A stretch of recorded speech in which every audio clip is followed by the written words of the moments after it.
Muy bien. Como decía, la clave para aceptar a los demás es aceptarte a ti mismo como eres. Bueno, como resultado de la autoaceptación a mí misma como persona, hablemos un poquito de lo que sí realmente somos, y es que somos hijos de Dios. No todos somos de Dios, solamente son hijos de Dios aquellos que aceptan a su Hijo Jesús como Señor y Salvador en su vida. El Señor nos adopta como hijos para pertenecer a la familia celestial, a la familia espiritual, a su familia. Entonces, si nos ponemos el título de soy hija o soy hijo de Dios, Dios como papá y como resultado de restaurar nuestra relación con nuestro Padre terrenal, comenzamos a dar los primeros pasos hacia una vida llena de abundancia. Parte de esta vida abundante incluye el verse como Dios nos ve a nosotros. Es decir, como su verdadero hijo. Una parte de yo aprender a aceptarme como persona, como soy, con mis características, con mis defectos, porque muchas veces no aceptamos nuestros defectos. Creo que la vida sería más feliz o la podríamos disfrutar más si nos aceptamos a nosotros mismos con nuestras cualidades y nuestros defectos. Y muchas veces dice la psicología que parte de la salud mental tiene mucho que ver con que tú te rías de tus propios errores o que tú aprendas de ellos y camines. Es muy inteligente aquella persona que aprende en el espejo de otra, pero considero que es más inteligente aquella persona que aprende de sus propios errores y limpia bien sus pies para no volver a pisar en la misma tierra. Entonces, es muy importante saber de que como hija e hijo de Dios, yo necesito entender de que Dios no me hizo igual a alguien, me hizo igual a Él. Y como soy igual a Él, debo aprender a amarme y aceptarme como Él me ama y me acepta. En la vida, todo hijo de Dios ha sido colocado con una huella, una marca, una bendición. Esta huella nos ha dado características propias y singulares que han sido diseñadas para nuestras vidas. Nuestra vida debe transcurrir en los caminos más altos. Hay además un palpitante sello de libertad que hace que nos rebelemos contra toda forma de esclavitud que podamos tener.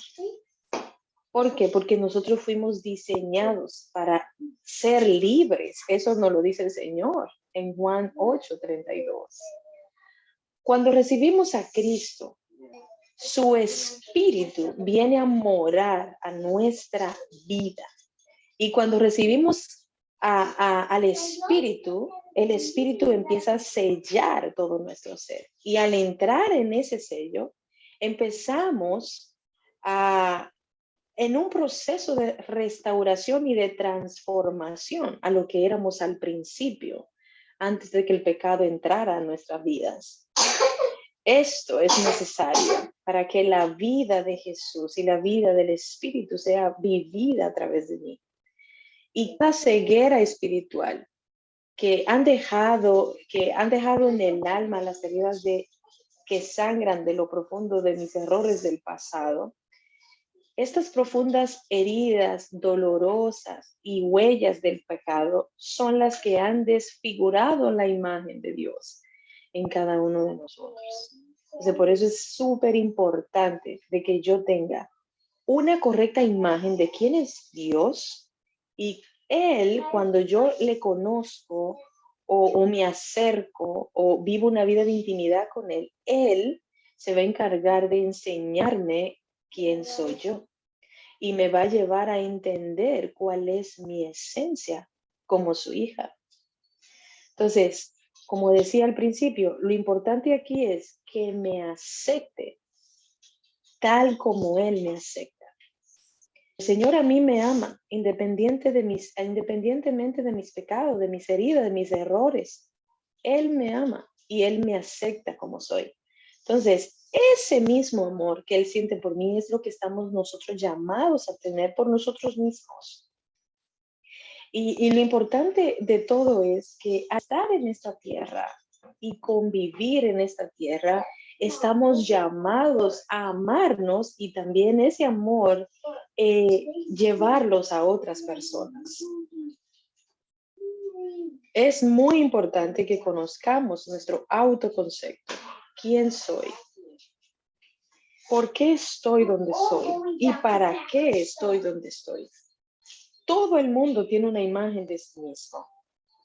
Buena o mala la tenemos, pero cualquiera que sea esa imagen afectará su comportamiento, sus actitudes, su productividad.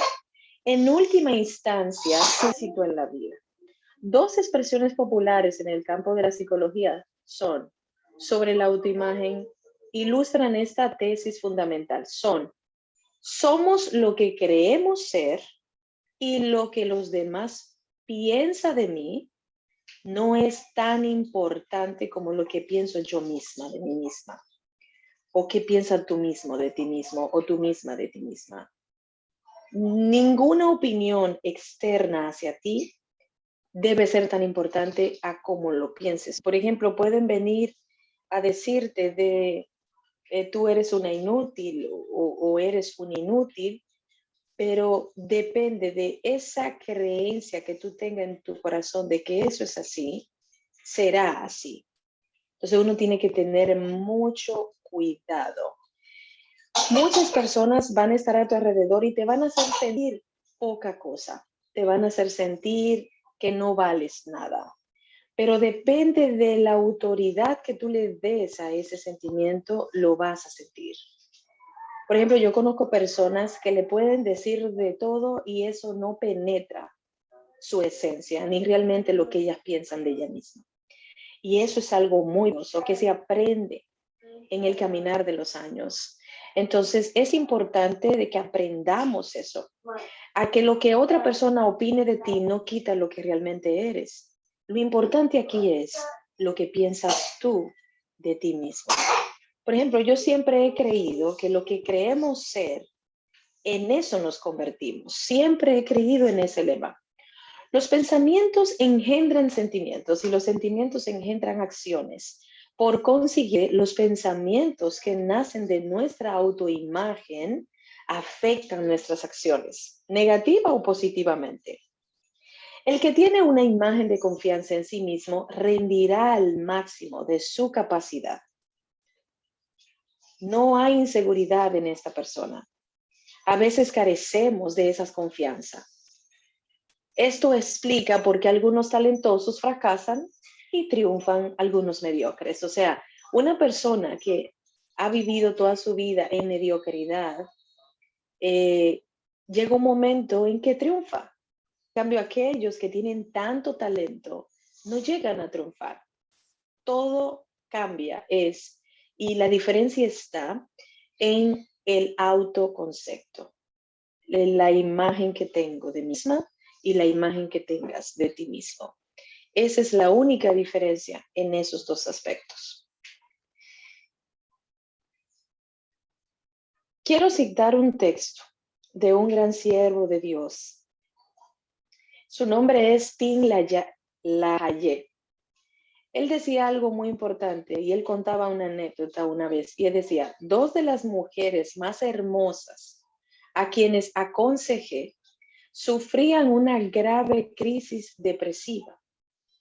Al mirar sus hermosos rostros que tantas mujeres envidiarían, recordé que el aspecto exterior solamente no es lo que más importa, sino el aspecto que creemos tener. Ninguna de esas mujeres hermosas se consideraba atractiva.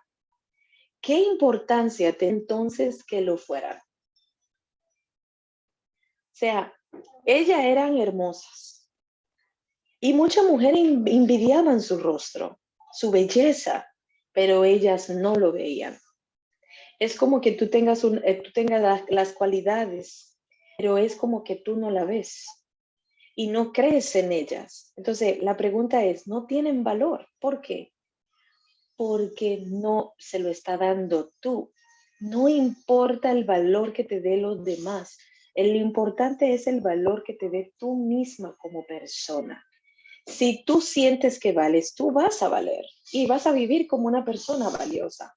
Pero si sientes que no vales, no vas a valer por más valor que vean los demás en ti.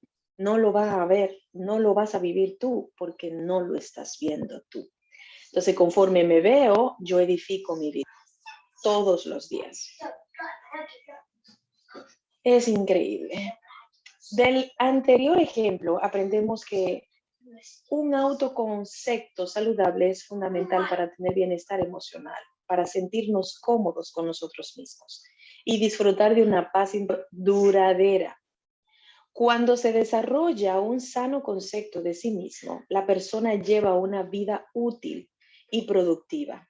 Piensa con claridad para lograr mejor rendimiento y se concentra en metas definidas con la motivación suficiente para lograrlas.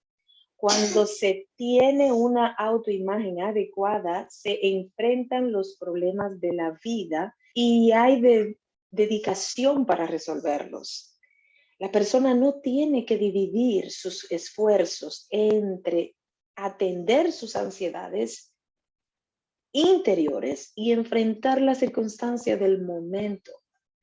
Podrá gozar los logros obtenidos sin presumir de ellos. Se envuelve competentemente en la vida porque sabe que ya es, no está tratando siempre de llegar a ser. Eso es un problema, porque cuando una persona quiere triunfar, piensa nada más en voy a hacer esto, voy a hacer esto, voy a hacer esto, lo que decía el video, se enfoca demasiado en el futuro sin vivir el presente. Son este tipo de personas, no, yo estoy trabajando porque quiero llegar a ser A o porque quiero llegar a ser B. No, estás trabajando porque ya eres, ya eres. Muchas veces nos enfocamos mucho en el futuro o en el pasado, pero somos bien malos para colocarnos en el presente. Y lo importante aquí es entender de que tengo un presente. La Biblia no me habla a mí tanto de un futuro ni de un pasado. La Biblia me habla del aquí y el ahora. Siempre la mayoría de los consejos que Dios le daba al pueblo de Israel le hablaba del momento, le hablaba de la hora, les decía, dame tu corazón, entrégame tu corazón, adora, yo soy tu único Dios verdadero. Siempre el Señor se ha enfocado en el ahora, en el presente, porque el Señor Jesús decía, el futuro cada día trae su afán. Con preocuparte no le vas a añadir ni un codo a tu estatura, decía el Señor Jesús. O sea, debemos vivir el presente, debemos vivir el aquí y ahora, no estar ansioso por el futuro y tristes por un pasado, sino enfocarnos en lo que realmente Dios nos está dando en este momento, ser agradecido por lo que somos en este momento. Desafortunadamente, hay muchos que no están en esa capacidad de aceptarse a sí mismos, especialmente en 4 áreas que fundamentalmente no se pueden cambiar y en las cuales la mayoría de la gente se rechaza. Nuestro aspecto o apariencia externa, nuestras capacidades, habilidades o talentos naturales, nuestro linaje, herencia o ancestros y nuestra herencia social, ubicación social o medio ambiente. Ampliaré un poco más estas 4 áreas inmodificables del ser. Hablemos de la primera, el área de la apariencia externa. Prácticamente todo el mundo está inconforme con su aspecto. El problema está en que nos comparamos muchas veces con artistas que son muy hermosos, bien atractivos y con mucho talento. Son artistas que tienen muchísimos talentos y nosotros nos comparamos con este tipo de personas. Pero a veces cuando nos comparamos, identifica que no sabemos quiénes somos. Cuando nosotros sabemos quiénes somos, no nos comparamos con nadie, sino que siempre vamos a ver al otro como él es, pero siempre me voy a ver a mí como soy. Entonces, ahí es donde radica el problema de la mala imagen que tenemos de nosotros mismos. Nos damos cuenta que no somos tan atractivos y naturalmente es muy fácil sentirse inferior a ellos, ¿sí? Pero en realidad no es así. Pero en la Biblia hay dos versículos que nos ayudarán a entender esto de la experiencia, de la apariencia externa. En Salmo 39, 15 al 16 nos dice que Dios nos ha hecho talentosamente. No fue encubierto de ti mi cuerpo, dice la Biblia, bien que en oculto fui formado y entretejido en más profundo de la tierra.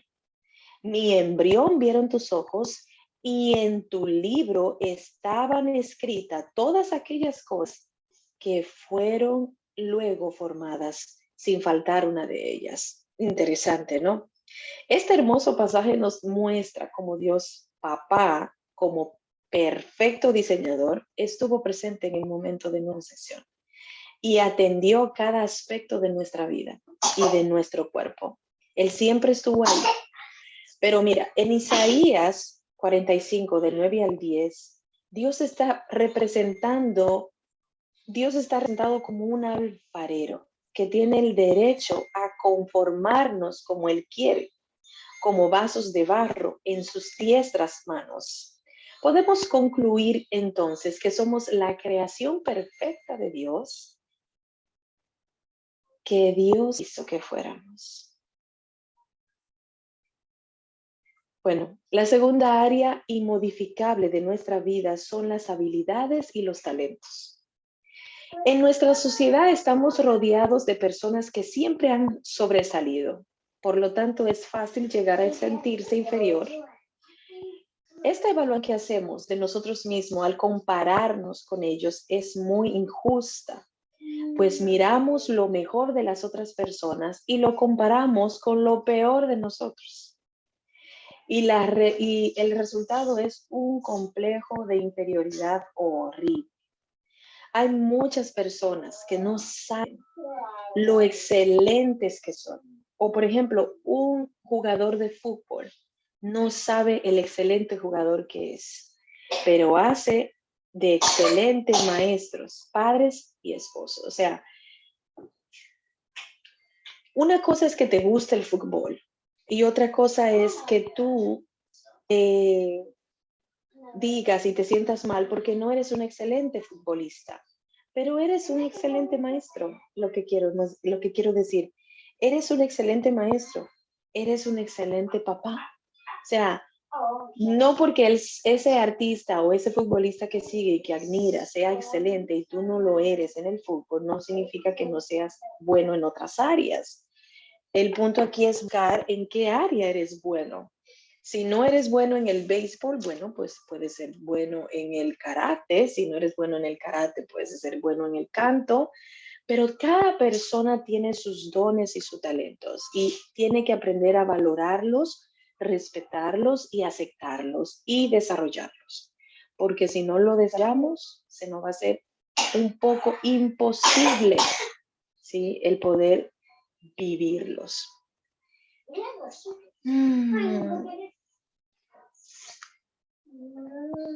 La tercera área hace referencia al linaje o herencia ancestral.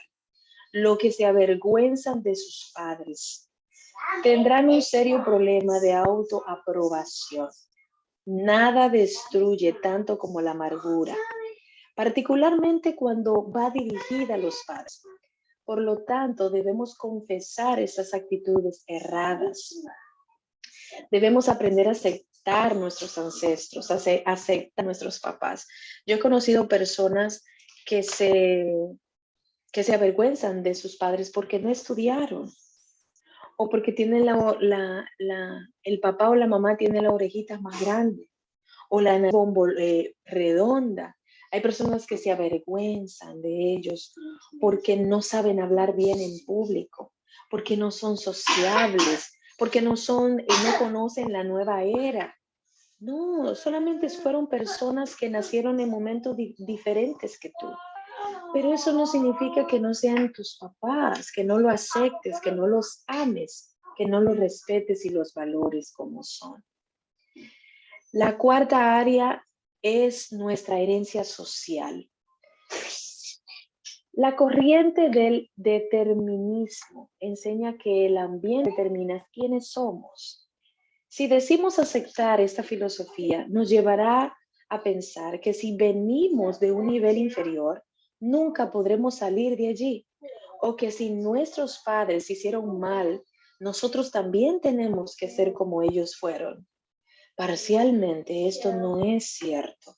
Por ejemplo, en Éxodo 25 dice que el pecado de nuestros padres puede llegar a repercutir en hasta la tercera y cuarta generación, pero esto no lo podemos usar como excusa, pues la Biblia también dice que un hijo puede ser correcto, aunque sus padres sean corruptos, y que cada persona lleva la responsabilidad de su propio pecado.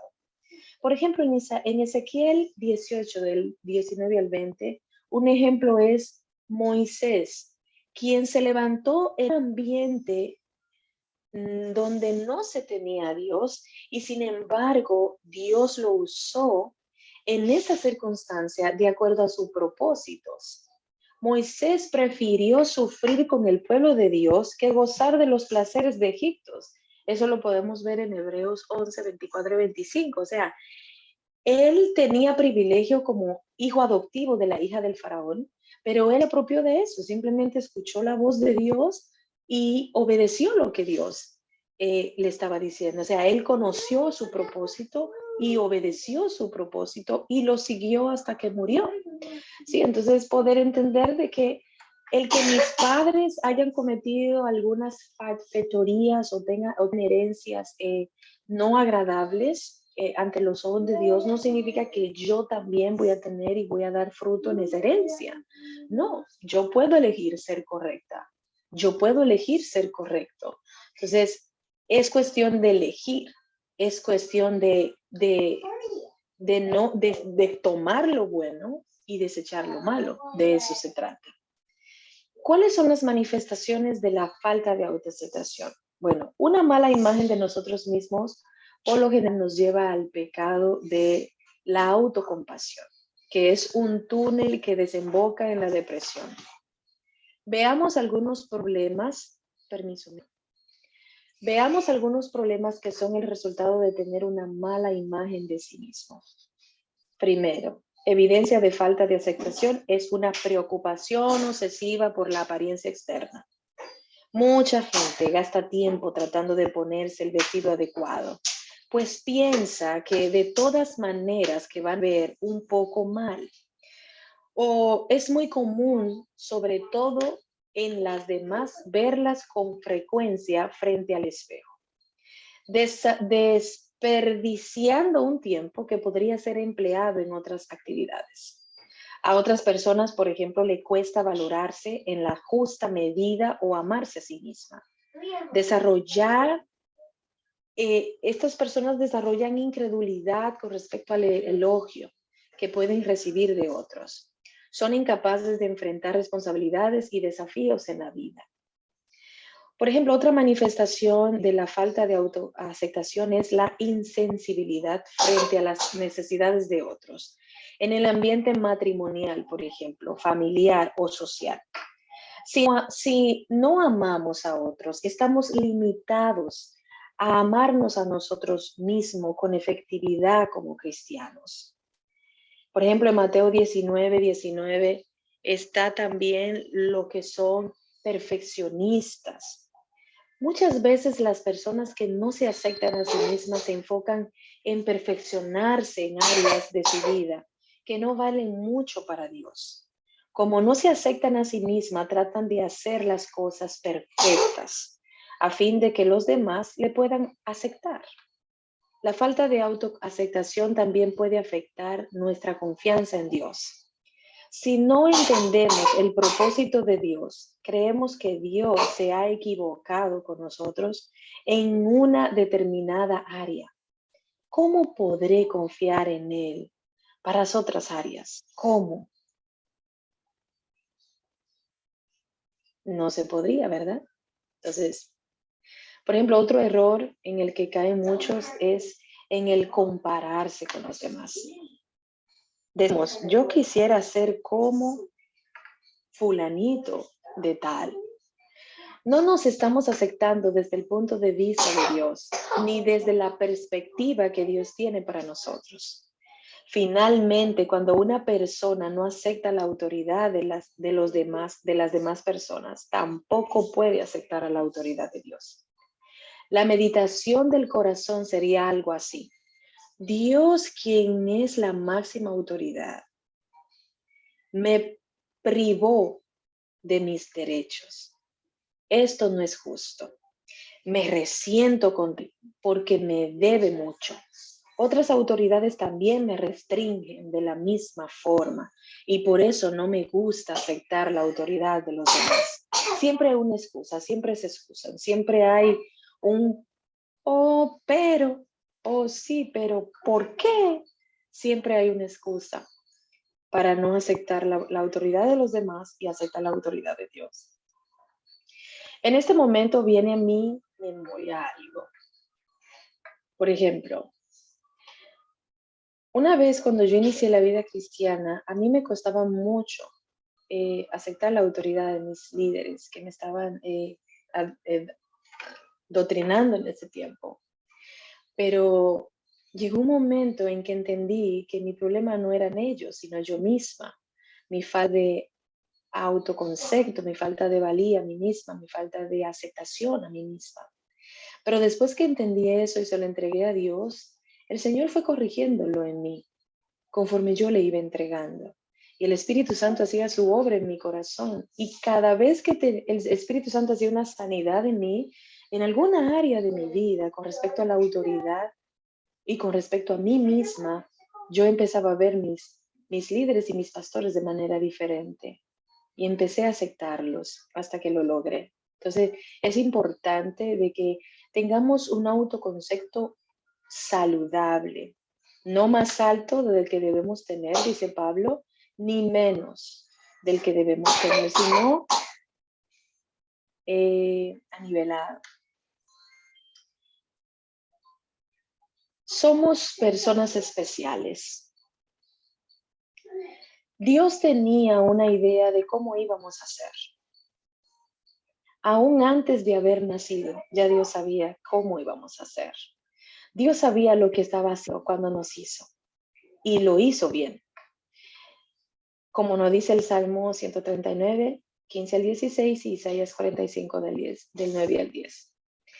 Pero Dios todavía no nos ha formado totalmente. Dice que todavía seremos formados a la venida de su Hijo. Vamos a seguir siendo perfeccionados. Él no ha concluido su obra en nosotros. Él continúa todavía con su proceso de perfeccionamiento. ¿Es justo juzgar a un artista cuando todavía va en la mitad de la obra? Dios todavía continúa realizando el plan que Él tiene para nuestras vidas en particular. Si lo quieres entender así, lo puedes buscar en Filipenses 1:6 y Efesios 2:10. En este punto es válido aclarar que el plan de Dios tiene para la vida, que Dios tiene para la vida de una persona no es el mismo que tiene para la vida de otra. Aquí es donde comienza el propósito. Por lo tanto, no debemos compararnos con otras personas. Recordemos que Dios ha equipado a otros en áreas en las cuales no me ha equipado a mí, pues son dos planes diferentes. En 2 Corintios 10:2. En este proceso, Dios puede sacrificar la belleza externa para desarrollar cualidades internas, porque son más importantes para Él. También Dios puede permitir ciertas debilidades con el propósito de manifestar su poder a través de ellas. Por eso que dice Pablo, en mi debilidad tú te perfeccionas. Un ejemplo es en el caso de personas que siendo ignorantes fueron muy usadas por Dios y suplieron sus faltantes en Dios. Un ejemplo de eso fue Pedro. Pedro era del vulgo, no era un hombre estudiado, pero mira cómo Dios lo puso como al frente de su iglesia. Y gracias a Pedro y a su obra, su fe en el Señor Jesús, y por haber aceptado el llamado del Señor, nosotros conocemos de Jesús. En 2 de Corintios 12, del 9 al 10 dice, y me ha dicho, bástate mi gracia, porque mi poder se perfecciona en la debilidad. Por tanto, de buena gana me gloriaré, más bien en mis debilidades, para que repose sobre mí el poder de Cristo, por lo cual, por amor a Cristo, me gozo en las debilidades, en afrentas, en necesidades, en persecuciones y en angustias, porque cuando soy débil, entonces fuerte soy. Gloria a Dios. Finalmente entendamos algo, que Dios quiere usarnos y por eso debemos aceptar que Él no va a colocar preventivamente cosas en nuestras vidas que entorpezcan su plan con cada uno de nosotros. Nada puede interrumpir el plan de Dios para nosotros. ¿Cómo podemos aceptarnos a nosotros mismos como hijos de Dios? Bueno, para aprender a aceptarnos a nosotros mismos, necesitamos vernos y valorarnos desde el punto de vista de Dios y lo que Él mismo nos ha declarado en su palabra con respecto a lo que somos para Él en Cristo Jesús. En la medida que le damos más crédito a los pensamientos de Dios, o sea, su revelación en nuestros pensamientos, que a los nuestros con respecto de nosotros mismos y de todo aquello que nos rodea, podremos superar cualquier distorsión de nuestra autoimagen, ocasionada por nuestra naturaleza pecaminosa o el trauma ocasionado por no haber construido una actitud apropiada frente a situaciones que nos sucedieron. Dice la palabra de Dios en Romanos 12:3. Dios, pues, por la gracia que me es dada, a cada cual que está entre vosotros, que no tenga más alto concepto de sí mismo que el que debe tener, sino que piense de sí con cordura, conforme a la medida de fe que Dios repartió a cada uno. Como dije anteriormente, Dios no tiene un mismo modelo para cada uno de nosotros en el aspecto físico, pero sí tiene el mismo para nuestro aspecto interior. El carácter de Cristo. Dios quiere conformarnos a la imagen de Cristo y quiere desarrollar en nosotros el fruto de su Espíritu Santo. Nuestro problema es que siempre miramos la parte externa, pero Dios mira el corazón. Recuérdense lo que el Señor le decía a Samuel cuando fue a David. Él le decía, yo no me fijo en la apariencia, yo me fijo en el corazón. No son las habilidades naturales las que dan la felicidad, sino la forma como la imagen de Cristo llegue a desarrollarse en nosotros. De acuerdo a esto, nuestra felicidad depende de nuestras actitudes y cualidades interiores.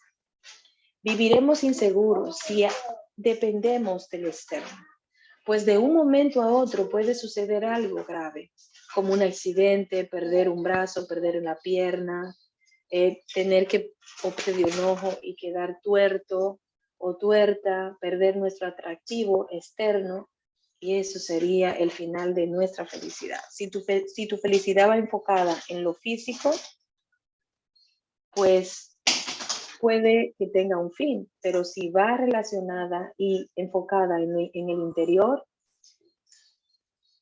estamos caminando por el camino correcto. Entonces, hoy yo te invito a que medite con respecto a lo estudiado. Te invito a que descubras cuáles son las áreas de tu vida en las que necesitas autoaceptarte. Confiesa a Dios la amargura que sientes por no ser lo que quieres ser. Ore como el apóstol Pablo. Si Dios no quita el aguijón, es porque éste juega un papel muy importante en el plan de Él para tu vida. Alaba a Dios por tus debilidades. Reconócelo, que todo construye a su propio bien. Puede ser que no podamos comprender por qué Dios puso ciertas áreas débiles en nuestras vidas. Puede que sea por algo que va a ocurrir mucho más allá del horizonte, de lo que alcanzamos y visualizamos en este momento. Lo importante es entender que la base de nuestra autoaceptación es la comprensión y aceptación de los valores de Dios y su propósito en nuestra vida. Por eso yo te invito ahora a que hagas una oración conmigo, donde tú le digas a Dios: Señor, quiero darte gracias por haberme dado la vida y por haberme hecho como soy, por la forma como me diseñaste. Gracias por cada área de mi cuerpo. Gracias por los talentos y los dones con los que me donaste. Y aún te puedo dar gracias por mis debilidades, porque es en ellas en donde puedo conocer y experimentar tu poder. Gracias por el lugar donde nací, por la formación y la cultura social, por mi apellido, por el lugar, Señor, donde tú me permitiste ser, por los padres que me criaron, por la sociedad en la que nací. Gracias, porque sé que nada de eso escapó de tus planes soberanos con mi vida. Y todas estas cosas las has usado y las usarás para mi propio bien. Hoy, Señor, comprendo y descubro que no soy producto de mi propio bien. Hoy, Señor, comprendo y descubro que no soy producto de casualidad, que mi vida no es un accidente, que tú planeaste que yo naciera, que tengo un lugar propio en la vida. Gracias porque el proceso aún no ha terminado. Tú continúas formando mi vida y no me dejarás hasta que cumplas tu propósito en mí. Amén.